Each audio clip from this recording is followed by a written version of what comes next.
is coming. All these voices.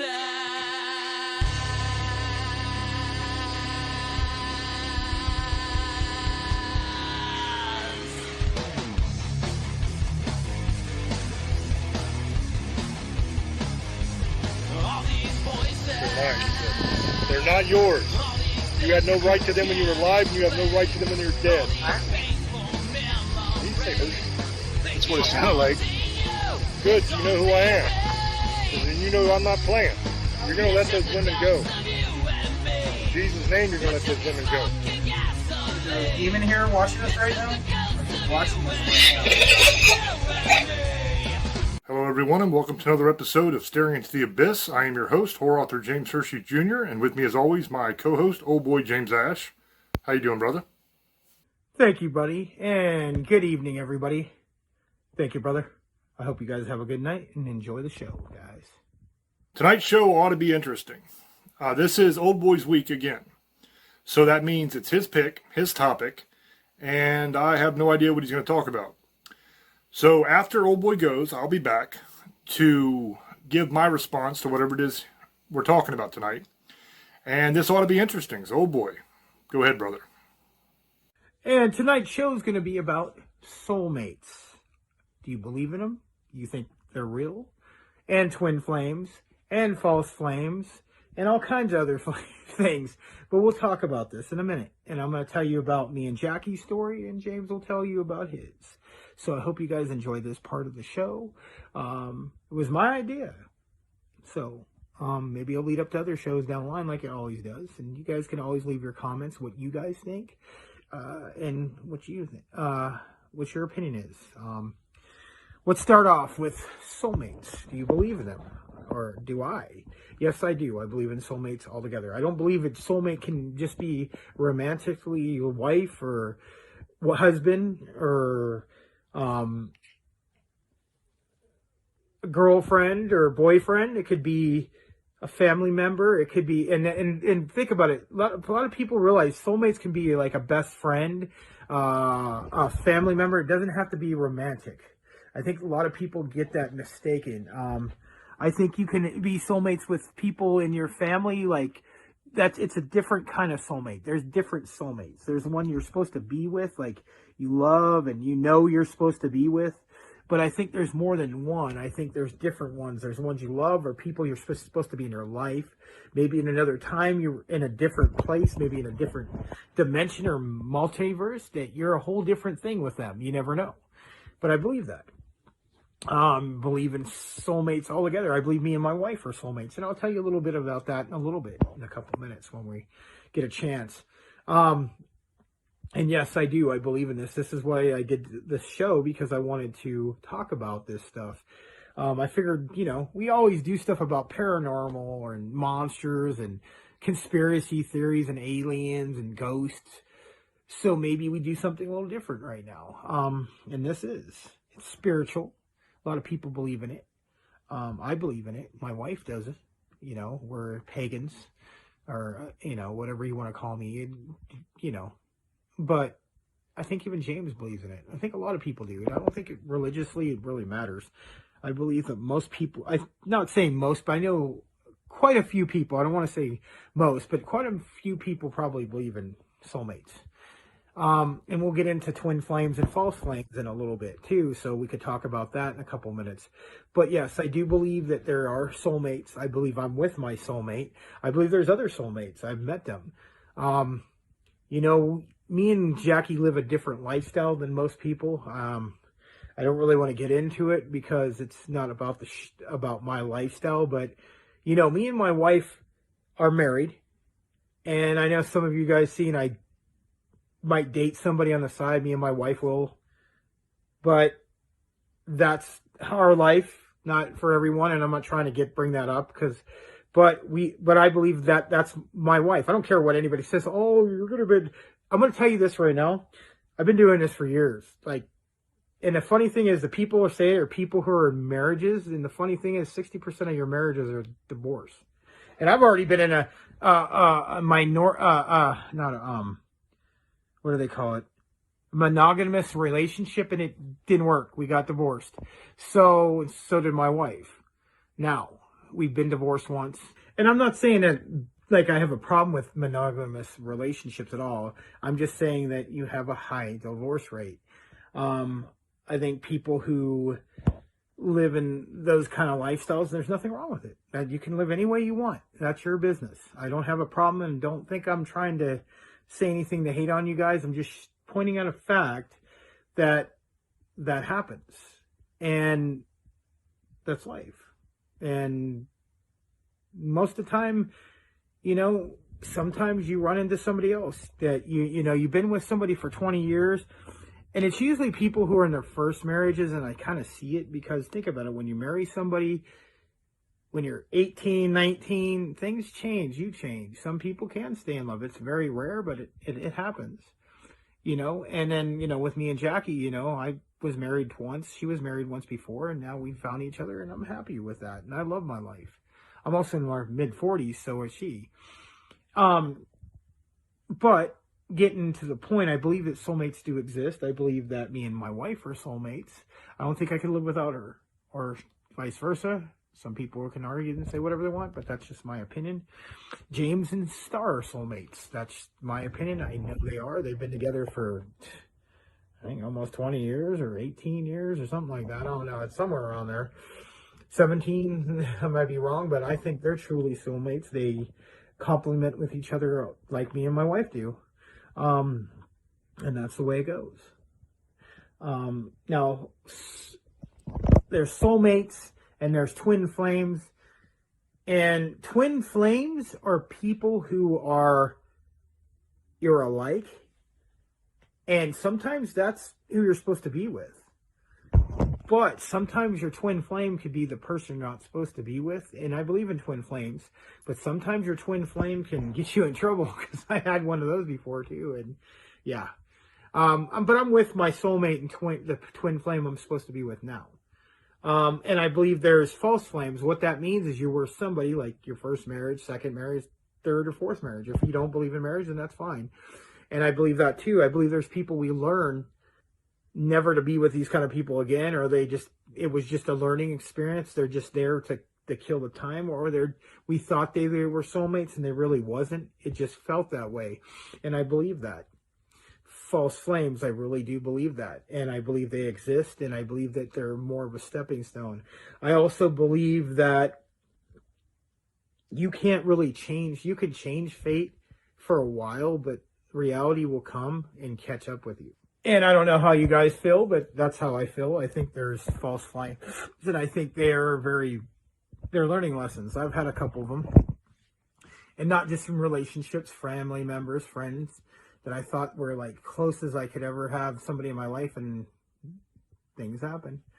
But I know the difference, and I believe that. I believe that there are people made for you. Sometimes you don't find them, and you have to come back, and that's my opinion. Or sometimes something doesn't work out. I believe this is the last time me and Jackie will be here. Some people are going to say, what do you mean? You guys sound like you're insane. Well, that's your opinion. That's what I believe. I believe I was here many different times. I know I have. I know I've been to places I've never been to before, and I know I've been at home and places I've been 1,000 times that I hate. And it's just, I know I've been there. I've had dreams. I've had visions of stuff. And I mean, you guys can think whatever you want, whatever you believe. You believe whatever you believe in is your business. That's what I believe. Doesn't mean I have any problem with anybody's belief. It's just what I believe. And I believe I've been here numerous times, and I think this is the end for me and Jackie. I do believe that you also can be mistaken. I think that, and that's what happens, where you end up loving somebody more than they love you, or the opposite. You just never will love them. It doesn't matter what they do. They will never love you the way you want to be, or vice versa, or love them the way they want to be loved. But then some other person comes along, and there's nothing to do. It doesn't matter what you do. They're always going to love them. Even if they pick you, they only did it because the other person's unavailable, or they can't get with that person anymore. And I believe that. I believe that people settle. And I believe that that's what happens. And, there's nothing wrong with that. Sometimes you may not get your turn to meet your soulmate, or you messed it up, or they messed it up, or ran from it, or you ran from it, or you fell in love with somebody else because you took the bait of the false flame. Remember, everything's great. Everything's so magical. That's like when you first got with somebody you love, you fell in love with. And I believe you can fall in love with other people, you can fall out of love with it, but that doesn't mean your first wife was the person meant for you, or your husband, or wife, whatever you both are doing, and who you're married to, wife or wife, husband or husband. Some states it's legal, some states it's not. So, but it doesn't matter. I'm not trying to go on that route and trying to be funny. It's just including everyone. There's different relationships now in this, and there always has been, but now it's more out there. There's a whole bunch of different relationships and different quotes and sayings, but I do believe they're soulmates. So that's what my opinion is. And false flames is, like I said, it's somebody who you think is your soulmate or your twin flame, and it's not. It's usually just like a lesson, or somebody who was like, it could be an ex-wife, ex-husband, whatever, girlfriend, could be somebody boyfriend. You think it's somebody it's who you were meant to be, and they come to find out they're not.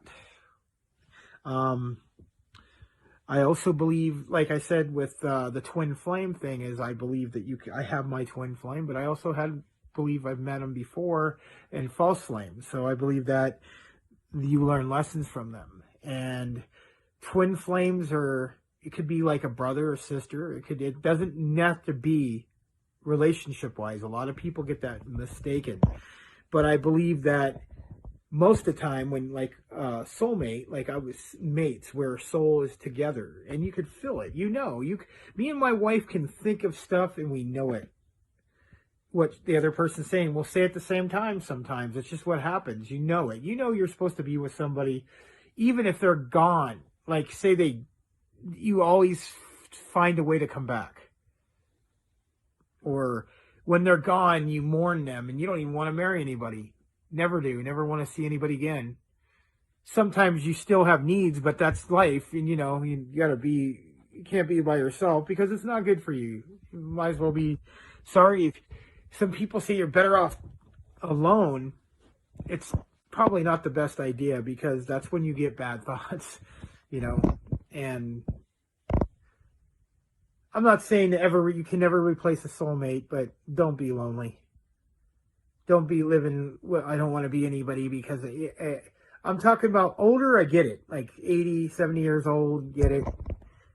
60, 40, 50, it doesn't have to jump into a marriage or anything, but it's always good to have a companion to go do stuff with once in a while and be around. And it doesn't mean you need to get married again, but, at least pass the time and, do stuff together, and you're not bored out of your mind, because then you think crazy stuff.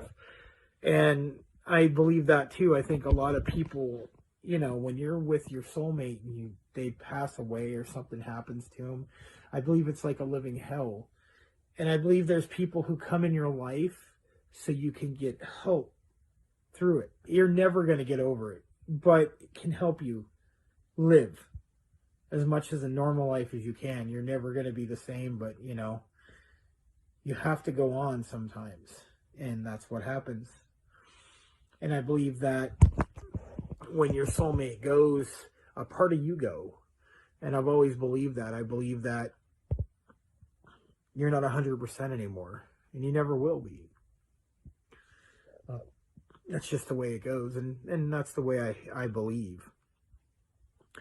And I believe in that I've found my soulmate. I hope everyone finds their soulmate. I know James has. I know a lot of people have, and I hope you find it. And I hope you find it not in a relationship wise. It doesn't mean you have to jump. And hopefully it's your best friend or your cousin, your family member. It could be. You just can't live without that person. And again, it has nothing to do with relationship or romantic. It could be anybody. Not anybody, but you know what I mean. Could be a best friend. You just can't, you know each other so well. If something happens to them, same thing. It's like you lost a family member, a brother, sister, aunt, uncle. So, and again, that's just my opinion. I mean, you guys can tell me what you think. I know James is going to be talking about what he thinks.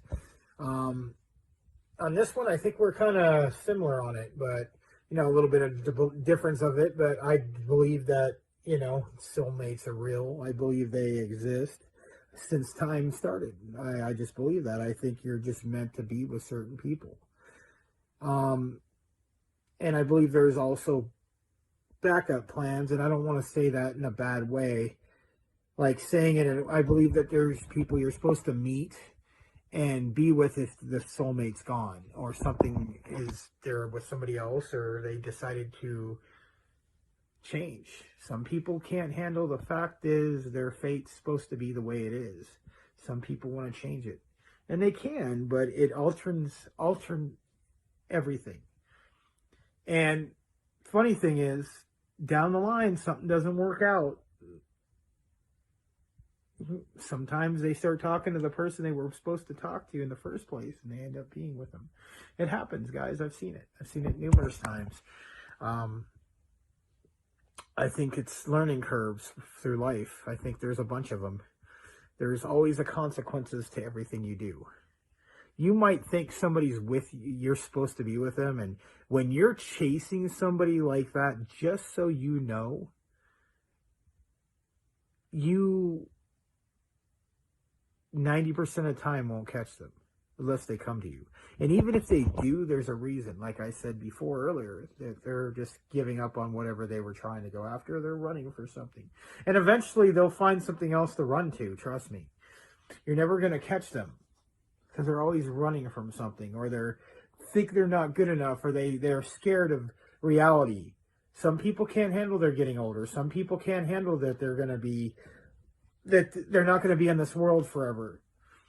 And I believe that altogether. And I think that's what leads to some people's disappearances, or they feel they're getting older when they're 40 and I need to hurry up and maybe find somebody younger so I can relive my life. Or I just don't, just we're bored. 20 years and you get bored. It's always greener on the other side. Sometimes it is. There is rare occasions it happens. But most of the time, I'm going to tell you this right now, you better stay where you're at. Because it's going to be the same situation years down the line with the other person. And then again, not all the time. Sometimes you're just in a bad relationship and you need to get out of it. And sometimes things happen for reasons. Sometimes you're not strong enough to get out of relationships because you don't want to hurt that person, and you find a way to get out of it by either running off with somebody else or talking to somebody else about your problems, and then you end up falling for that person. So remember, always watch who you talk to too. Some people like to instigate stuff because they're insecure, or they're jealous, or they don't have anything.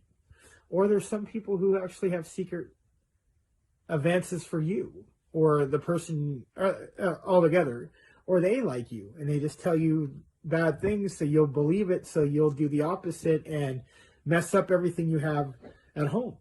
Remember that. There's a lot of wolves, a lot of lions out there. You got to watch out. Don't always be a sheep. That's what I tell everybody. Sheeps, you know what happens by that. And I didn't mean it like literally. You're just prey, and great white sharks and barracudas will come for you. So watch who you tell people stuff. Don't brag too much about your life. I do, but I'm a different kind of person. Not everybody can do that. I'm a different person altogether. I have a different personality, and most people, I'm just totally different altogether. And so is James. He's a different person than me. It's so weird why we get along so well, because we're so different. And I hope you guys enjoyed what my opinion was. I thought about this, and I'm like, you know what? Let's do this. The last couple days I've been thinking about it. My wife liked the idea. A couple other people did. Let's talk about soulmates. And I think it's a good show. And I think James will make it even better and talk about what his opinions is and what he thinks of my opinions and what I believe and what I think. And I would always like to hear his opinions on everything. I love hearing James's opinions. Just like he likes hearing mine most of the time. Most of the time. There's some stuff I don't know. But that's just how it is. No one's going to agree on everything. I think James is a soulmate. Not in a different way. Friend way. Brother way. We were meant to do this. And we've done it before. I guarantee in another time we were doing this. Another dimension we're doing the same thing. Hunting ghosts. That's what I meant. So I also think James is a soulmate in a different way. Friendship soulmate. I believe those two. I think those are people who are friendships or family members that you know that you can't live without them. And if they're gone or something happens to them, they're part of you is missing too, just as well. So I hope you guys enjoyed the show. It was something different. I hope you guys enjoyed it. We're trying to do different things.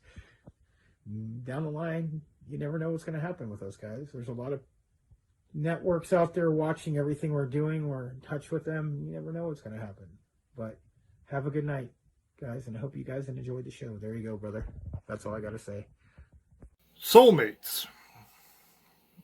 I guess, do they exist? And if they do exist, how would you quantify that statement of soulmates? What does it mean? What makes it up? This one it's interesting.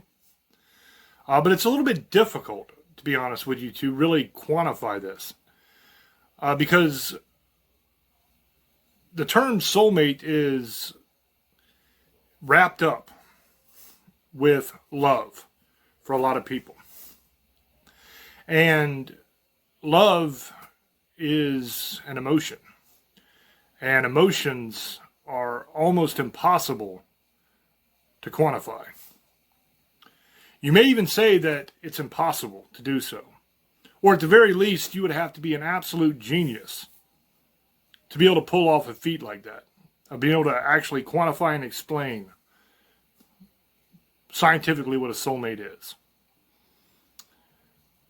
But I think I'm up for the challenge. I say let's give her a shot. I may be wrong. I may fail miserably. And that's okay. Let me know down in the comment section when this hits YouTube if I succeeded or not, if I was able to actually explain this a little bit, or if I failed miserably. We'll see. So here we go.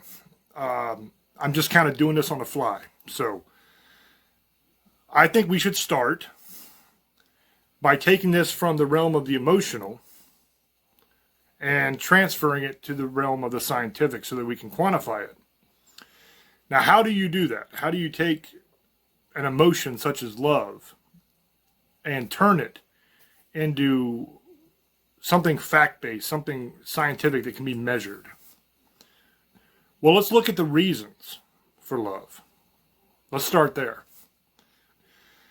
There are several biological imperatives at play here that I think cause love. Now, I'm not going to be talking about the hormones and all the stuff that goes into making you feel the way you feel when you feel love.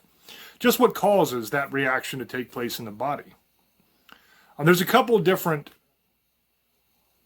things that I could talk about off the top of my head here. The first would be pheromones. The body produces pheromones from the scent centers, the underarms, the crotch, etc. Those places that you sweat the most.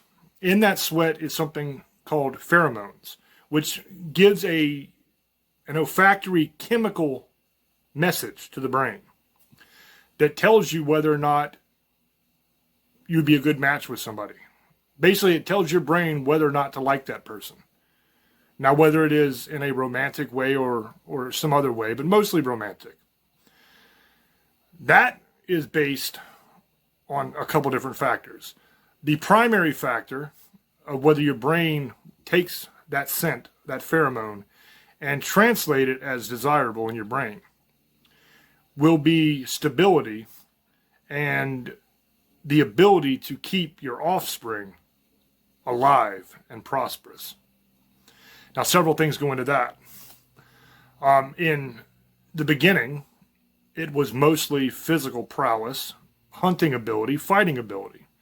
That's what would trigger that desire in a woman for a man. Is he a good provider? Can he provide me and my child or children with shelter, food, protection? That's the way it worked in the beginning. It was basically on physical health and physical prowess. Now, I say health and not just prowess because there are genetic markers there as well that are carried in those pheromones that let your brain know whether the person whose pheromones you're smelling has a propensity for certain genetic disorders or diseases. That is another basis of that decision of whether or not you are going to mate with somebody and settle down with them. Can they produce offspring? Can they produce offspring that are disease-free and that are fully functional so that they will have a chance in life? Now remember, this is back in the beginning I'm speaking of. So back then, if you were born in any way deficient, then you had a much tougher go because people didn't take care of the weak the way they do now.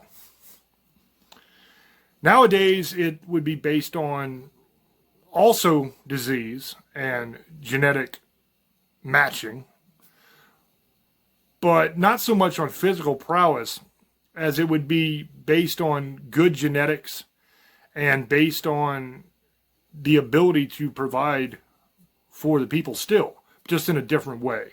Now it's through a good career, a job where you can make money so that you can afford to get them the house and the car and the vacations and all the stuff that they want and provide a good life for the child and for the mother. So that is the first stepping stone here on our way down this path, is the pheromones and the genetic matching of you and that person, whether or not you'd be a good fit together. That causes the brain to give off hormones that manufacture that feeling of love inside of you. Another factor that causes someone to fall in love is more of a spiritual factor than a physical one. And when I say spiritual, I'm not speaking religion here. I'm talking about what kind of person are you? Are you a good and honorable man? Are you somebody that woman can look at and rely on? Somebody that they know will have their back. Somebody that they know is a good, upstanding person that will make the right choices and be honorable and true. That leads into love as well. And then lower down on the list, you have all the superficial things. And unfortunately, the superficial things a lot of times are what most people base their relationships on. That's why so many fail. The superficial things would be things like, what do they look like? Are they hot? Do they got a nice hiney? Everybody likes a nice hiney, right? Are they funny? Are they interesting? Are they smart? Now, smart might kind of fall in the prior category as well, because you don't want a dummy. You want somebody that's smart, that's going to be able to adapt and overcome any kind of obstacles in your life. Somebody that's going to be able to figure out how to succeed, figure out how to provide you with shelter and food and etc. But all those superficial things are lower down on the biological scale of what you look for in a mate. Now, on the upper end of that scale, as far as you consciously know, are the superficial things. That's what most people look at. What do they look like? How much money do they have? What kind of car do they drive? Do they have a good job? Et cetera, et cetera. All the superficial things that on a biological level really don't matter, but on a conscious level seem to be important. So that's dipping our toes into the pool of science, of trying to figure out what causes the love in the first place. The idea of a soulmate, or old boy mentioned twin flame as well, that goes back pretty much as far as recorded history goes, where that romantic idea of you're meant for somebody. It goes all the way back to the beginning, really. I mean, if you want to get religious about it, you want to talk Bible. When God created Adam, the first man, he created him alone. And it says that when God created Eve, he took a rib from Adam. He caused Adam to fall asleep. And while Adam was sleeping, he took a rib out of Adam's body. And from that rib, he created Eve, woman, to be Adam's partner and spouse. So in that aspect, if you're looking from a purely religious standpoint, the idea of soulmate would make sense because that's literally part of you.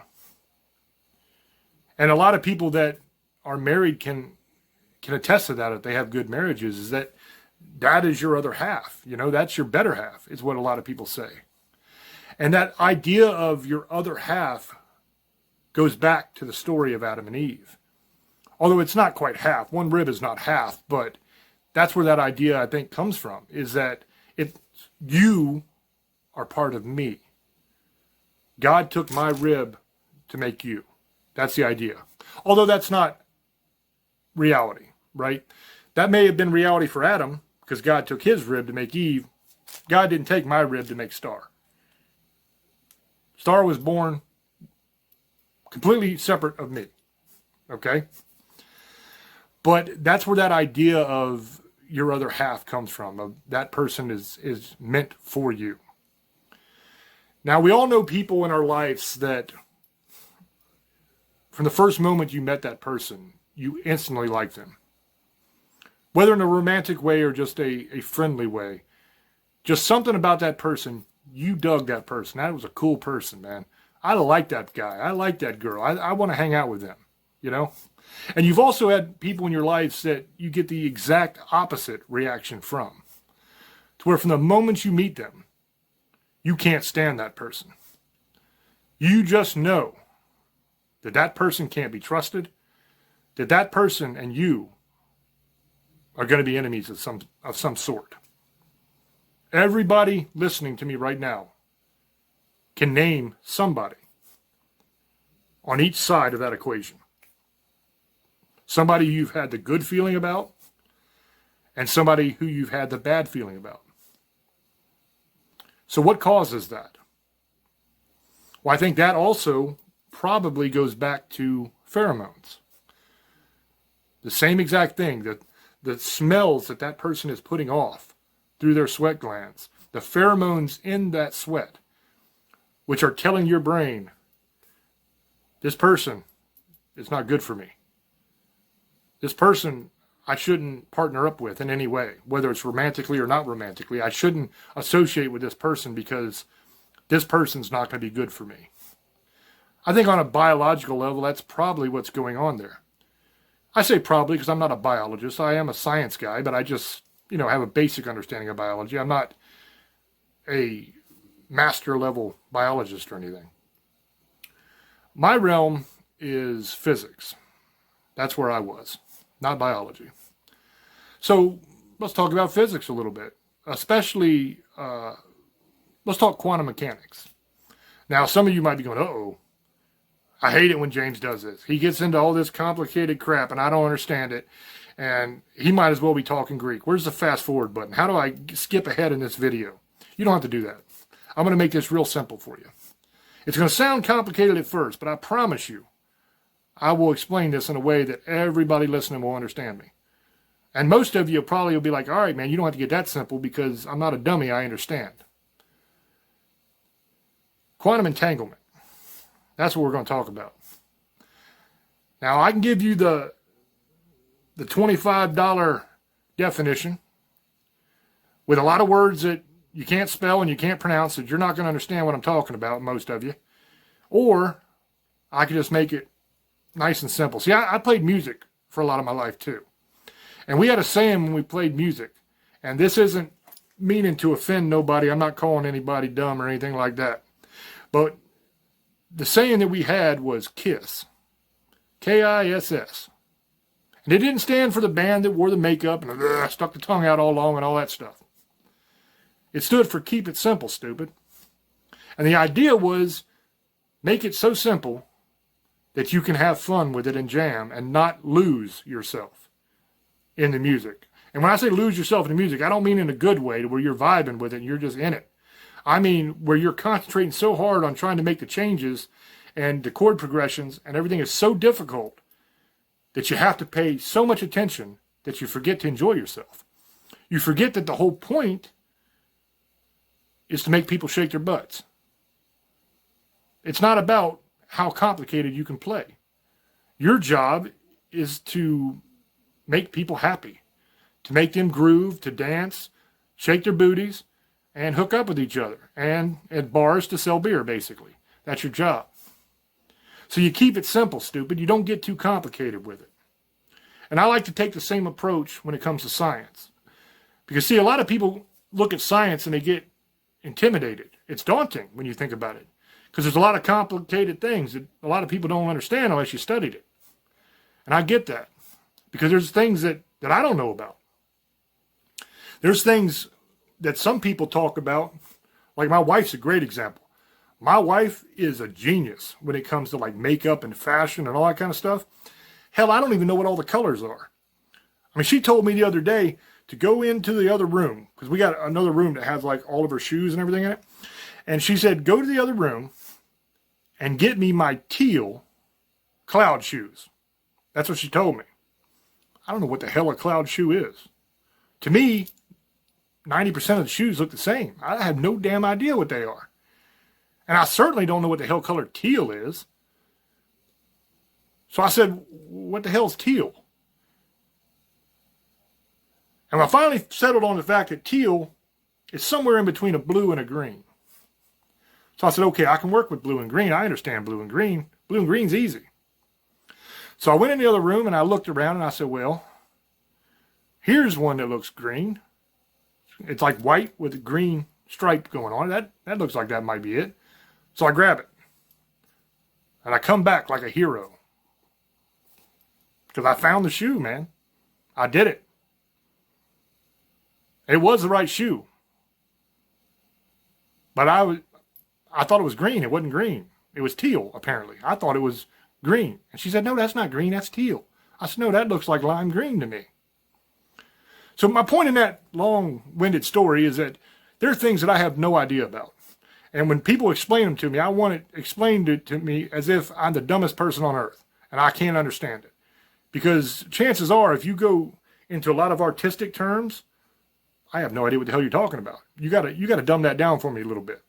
So my approach to science when I'm trying to explain things is to make it so simple that even somebody who's never even heard of science, not taken a class, not read a book, nothing, can understand what I'm talking about. So that's what I'm going to attempt to do here with quantum entanglement. Now, quantum entanglement is one of those things that sounds daunting. It's got the word quantum in it. Remember that show Quantum Leap? They went into the particle accelerator, traveled in time. Woo, that sounds sciencey to me. Quantum is scary. Entanglement, I think most people understand what entanglement is. It's this. You're entangled, tied together. So quantum entanglement, $25 definition, 10-cent definition. Basically, it's when you take a particle, whether it's an electron, a photon, proton, whatever it is, and it can be separated by billions of light years. Okay, so you could have one electron here on Earth. The other one could be way over on the other side of the universe. All right, 500 billion light years away or something. Now you might say, okay, I get that concept. Little bitty thing here, little bitty thing way the hell over there. Got it. Okay, here we go. If you change the state of the first particle, the second particle also changes, even though it's way the hell over there. So you could have something here on Earth that you change the state of this thing, and something 500 billion light years away at the other end of the universe also changes in the same way, so that they appear as the same particle still. That's pretty badass. Now this was tested. Okay, this isn't just theory, this was tested. What they did was they took and they bounced a particle off of a metal rod that was cooled to cryogenic temperatures, which means really damn cold. Okay, cryogenics is where they freeze your body in hopes of bringing you back someday. So we're talking liquid nitrogen, we're talking cold as hell. Colder than you could ever imagine. You touch it, your finger freezes, break it off. We're talking cold, okay? They bounced this particle off this cold-ass rod, and it instantly became a superconductor, but only for an instant, and then went back to its previous state. Now, the particle that it was quantum entangled with also changed and turned into a superconductor and then flipped right back at the same time. That's pretty awesome. Einstein called this idea, because the testing happened long after Einstein, but Einstein called the idea spooky science, because he didn't understand how the hell it worked. And the funny thing is, we still don't know how the hell it works. We know it does. We know that it's a thing, that quantum entanglement exists. How does it work? Hell, I don't know. It don't make no sense how one particle here, if you change the state of it, it changes over here. In another particle, completely different particle, way far away, also changes. Spooky science, man. Doesn't make any sense. But we know it's real. Now, here's the reason I brought up quantum entanglement. I think that applies to what we're talking about tonight. And I'll tell you why. What part of you thinks? What part of you feels love? Now, you might say, well, your brain thinks, James. Well, no, your brain doesn't think. Your brain is a piece of meat that sends electrical impulses. Your consciousness is what thinks. Your consciousness is what feels emotions, not your brain. Your brain can feel pain.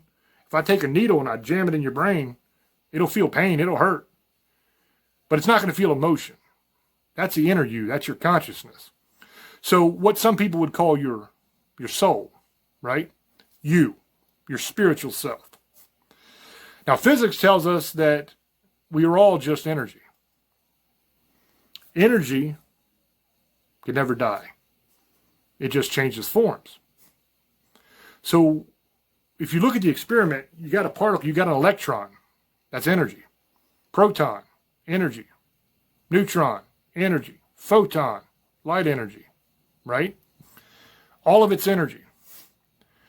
So if you can have one piece of energy that you change the state of, and another piece of energy 500 billion years away, light years away, changes it to match it, if all we are is energy, why can't we become entangled with each other? Now here's where it gets out of the realm of science a little bit, and it gets into the realm of the supernatural a little bit. I'm going to tell you a story about me and my wife. Now, there was a period of time when we were first married that we were separated for about a year.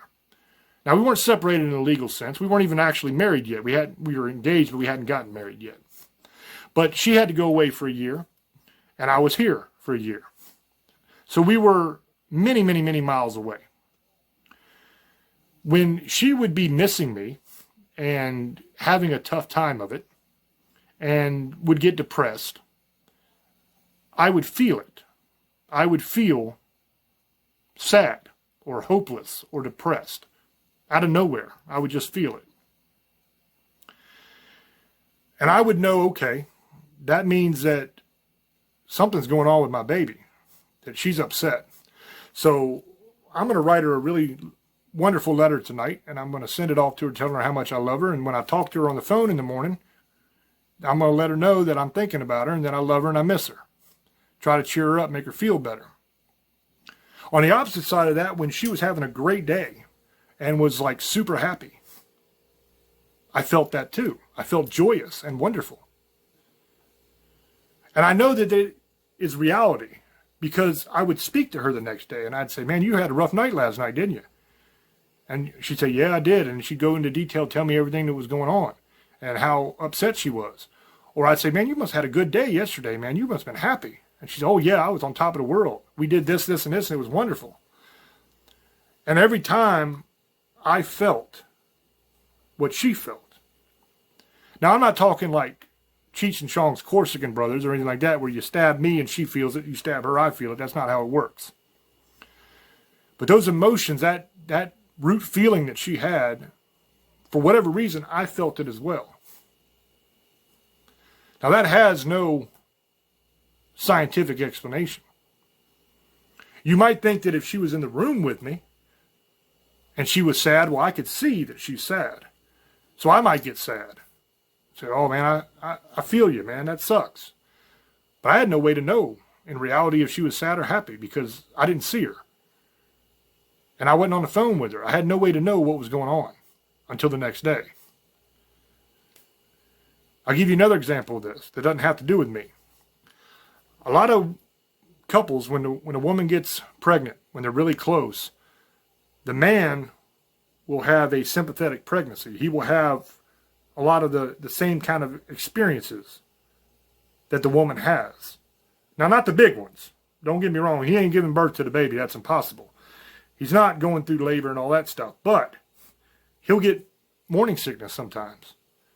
When she's feeling nauseous, he'll feel nauseous. Not because he sees her throwing up or anything. He could be on his way to work and have no idea. But all of a sudden, he feels nauseous too. When her back's really giving her trouble because she's got that big old belly because of the babies in there and everything, and man, her back's sore that day. For whatever reason, his back is sore that day too. And he hadn't seen her since he woke up this morning. She was still in bed. So how the hell did he know? But yet he has that same experience. Now, I don't know about you, but to me, that definitely seems like entanglement, doesn't it? And if we've already established that what we actually are, what our souls are, which is us, is energy, and we know that all a particle is energy, that if particles can become entangled, no matter the distance, their energy can become entangled, why can't our energy become entangled? It's all energy. Could that be what soulmates actually are? People whose energy, for whatever reason, have become entangled. So that you can feel what that person feels. You are connected to them. The thought of losing that person makes you think that your whole world will end. I certainly think so. Now, how do you know if somebody is truly your soulmate or if they're not? Because a lot of people get divorced. Is it possible that you were married to your soulmate and you guys got a divorce? Yeah, probably. Because like I established earlier on in the show, people base relationships and their love life on superficial things that don't really mean nothing. And sometimes people screw up because we're all human. Everybody listening here makes mistakes sometimes. Sometimes you screw the pooch, as they say. You do something dumb. Sometimes you lose your temper. Sometimes you lose your cool. You yell and scream. You act like an ass. Sometimes you do all kinds of things. So sometimes people say, I don't want no part of that no more. I have been betrayed. I have been wronged. Therefore, I cannot be with you. That happens. Now, I could say that if you're truly soulmates, then that shouldn't matter. You should be able to forgive that person and move on. Some people can't. It's not black and white. I know in my experience, I'm not a person that holds grudges. I just don't. To me, it never made no damn sense. To be angry with somebody and hold a grudge against that person, what does it accomplish? You're not hurting that person. You're hurting yourself. You're the one that's carrying that toxic anger with you. You're the one who is bitter and who is dwelling on that wrong that has been done to you or whatever. You're carrying that weight, man, and all it's doing is hurting you. Most times the person that you're pissed off at, the person that wronged you, that you think you're getting even with by not talking to them no more or not having nothing to do with them, they could care less. It ain't bothering them. They've moved on with their life. They don't give a damn. But here you are, still carrying that pain. Still reliving it. Still allowing it to poison you in every relationship you have in the future. There's really no point to it. All you're doing is hurting yourself. So what I do is I forgive and I move on.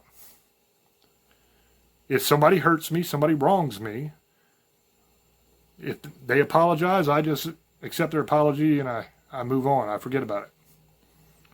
And I don't mean like I say, okay, I accept your apology and then secretly think about it all the time. I don't do that. It's like it never happened to me. I just literally wipe it from my memory. I choose not to think about it ever again. And I don't unless it's brought up and thrown in my face. I value peace. I value love. I value happiness. I don't want to spend chunks of my life angry. I don't want to spend a second of my life wasting it bitter and angry if I don't have to. I would much rather be laughing and having fun and doing things that I love with people that I love. Always be quick to forgive, because you're only helping yourself, you know? Do I believe that soulmates exist? Yeah, I think I do. Because God has a plan for every single one of us. Now that plan fluctuates a little bit depending on our choices because we have free will. But there's an overarching plan for our life. And somehow we all get where we're supposed to be going. And we're all in the places we're supposed to be when we're supposed to be there to learn the lessons that we're supposed to learn and help the people that we're supposed to help. It always works out. I don't understand why. But then again, I'm not God. I'm a pretty smart fella. I know that. My IQ is over the genius level. I know who I am and what I am. But I'm nothing compared to God. So I can't even begin to understand his plan or any of the moving parts in his plan. There's literally been times in my life where I've been so angry because I got to be somewhere. I don't have much time. Especially if your wife is like my beautiful wife is and is always 10 minutes late. See, I got a thing called star time. That's my wife's name is Star. Thing called star time. If we got to be at an appointment at 2 o'clock, then I will tell my wife that we have to be at our appointment at 1:30. Because I know that if we have to leave the house at 1:30 in order to be at the appointment at 2, that if I tell her we have to be at the appointment at 1:30 and we have to leave at 1, that 1:15, 1:20 we'll actually leave the house. So I give her that cushion of time to where I know that she's going to be late. So I move the time back so that her being late is actually her being a little bit early so that we get there on time. Now you might say, well, that's silly. Might be, but it works. We get where we're going. But there's been times where I have got to get somewhere and I'm running short of time because star time has went into overtime. So we're really behind it, man, and I got to hustle to get down to the appointment. And I get stuck behind a tractor. Now, I live out in the mountains in the country of Virginia, so there's a lot of tractors and harvesters and stuff like that are on the road, and sprayers that go on the road and they get real slow and they hold you up. And I've got to get somewhere, remember. So I've gotten to the point sometimes where I'm angry and I'm like, damn it, get up the road. I got to go. I don't have time for this. I'm going to be late. And I'm just frustrated and I'm angry and, God, why are you doing this to me? I got to be here. Why would you put this in my way? You know it's going to hold me up. You know it's going to make me late. Why? And then we get a couple minutes up the road behind this tractor. And I finally get to a passing lane where I can pass. And I pass them, and I'm happy. I passed them. Now I got to really hustle to get there. Then like a minute later, there's a massive accident in the middle of the road. And I see it as it's happening. And I think, whoa. I'd have been in that. I'd have been right up in that area if I would have... This stupid tractor wasn't in the way. It held me up just long enough to keep me from getting in that accident. So that's God, man. That's God looking out for you and working in your life. Now, at the moment when he's doing it, you're pissed. Because it seems to go against everything that you got going on, man. Your plan is to get to this appointment on time. You can't do it because this stupid tractor's in your way. But somehow, that tractor's in your way right when it needs to be in your way to keep you out of that accident. So I don't understand God's will. I don't understand God's plan. I don't understand the idea of soulmates, like all the nuts and bolts of them. But I think that maybe I've explained it a little bit of what it might be that's going on there. Let me know down in the comments section what you think. How'd I do? Not bad for having no idea what I was talking about when I started, huh? Also, let me know down in the comments section when this hits YouTube what you guys think about soulmates. Do you believe in it? I do. I think that there's somebody for everyone. I think God has got somebody picked out for you that's perfect for you, that will come along at the perfect time when you need them the most. I truly believe that. And I also believe that there's people that are in your lives who are your friends who could be soulmates as well, that you're meant to be with. And they're meant to travel this road with you. So that's my thoughts. I'm going to throw back over to Old Boy to get his final sum up, shout outs, all that. And then I'll be back to close the show. Old Boy, go ahead, brother. I hope you guys enjoyed the show tonight. If you guys are interested in telling us about other shows you would like to hear from us, let us know. Leave in the comments. We'd love to hear from you. If you enjoy our show, follow James Hershey on the YouTube page. If you want some nice merchandise, maybe even autographed shirts, hats, COVID masks, even though COVID's over pretty much, iPhone cases, pants, all kinds of cool stuff. Just go check it out. If you guys love the show, check us out on Parax Radio every Sunday night at 12 a.m., 9 Pacific. And the best of Tuesday nights, 8 p.m., 5 Pacific. I hope you guys enjoyed the show. It's April now, the middle of April, and I hope you guys are having a great time with your families.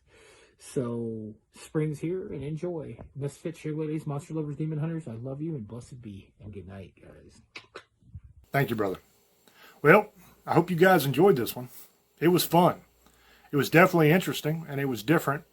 I came up with a kind of a cool little theory on the spot there. I hope you guys enjoyed it. Let us know down in the comment section what you thought of the show. Let us know if there's anything that you'd like us to talk about on the show.